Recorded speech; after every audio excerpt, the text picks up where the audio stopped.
about autism or parents who are raising children who are suffering from autism spectrum disorder. And I've had this question pop up so many times. People have asked me to talk about it, so I'm going to talk about it. The first thing I want to say is, listening to my video, I need you to have an open mind. I don't like labeling children.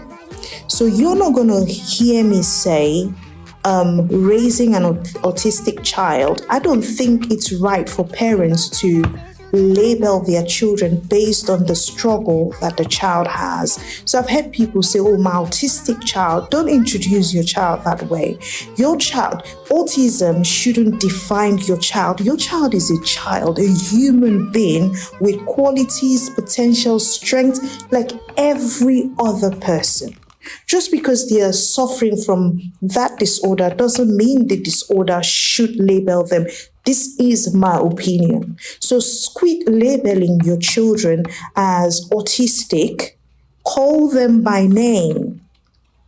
Call your child by their name. If you want to introduce your child, don't say, this is my autistic child. Say, this is my child. My child's name is that. Right? Your child is suffering doesn't mean that your child is that thing. I don't know if it makes sense, but hear me. So the first thing you would want to do, and this is the first thing I did with autism. I don't have any child that has autism, but I'm very much involved with a lot of children. Educate yourself on autism. Educate yourself on everything, your child's condition and the support that is available, your advocacy. Just educate yourself. There's so much that you can find online. Educate yourself. The more you know, the easier it is for you to manage through. Secondly, it's important to have this early intervention. So work with speech therapists, behavioral therapists, depending on what your needs are for the child. Now, when it comes to the home, create a structured environment for your child. Let your structure be consistent. Simple, healthy routine consistently done is going to improve your child's life. Every child needs structure.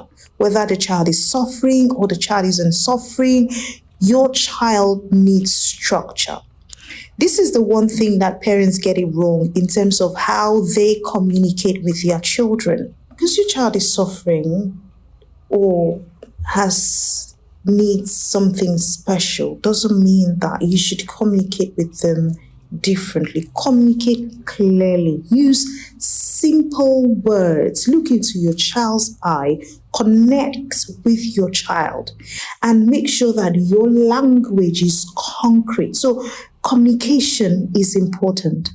Also, you're communicating with your child is going to encourage social interaction. You also want your child to have peers, friends. So encourage that because it helps children.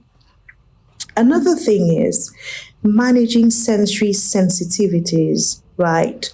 Now, many children who are suffering with autism actually have sensory sensitivity. You need to know what this is by paying attention to that sensory triggers. What is it that triggers them? So things like having a weighted blanket, things like having a noise cancelling headphones can help your child.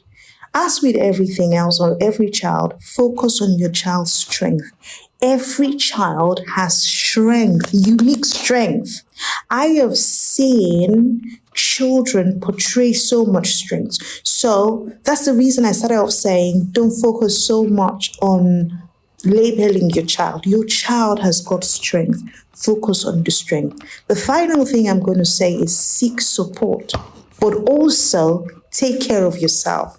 It takes a lot. It's demanding. So take care of yourself. Make sure you're fueling yourself. You're celebrating your progress and you're celebrating your child's progress as well. I hope that helps.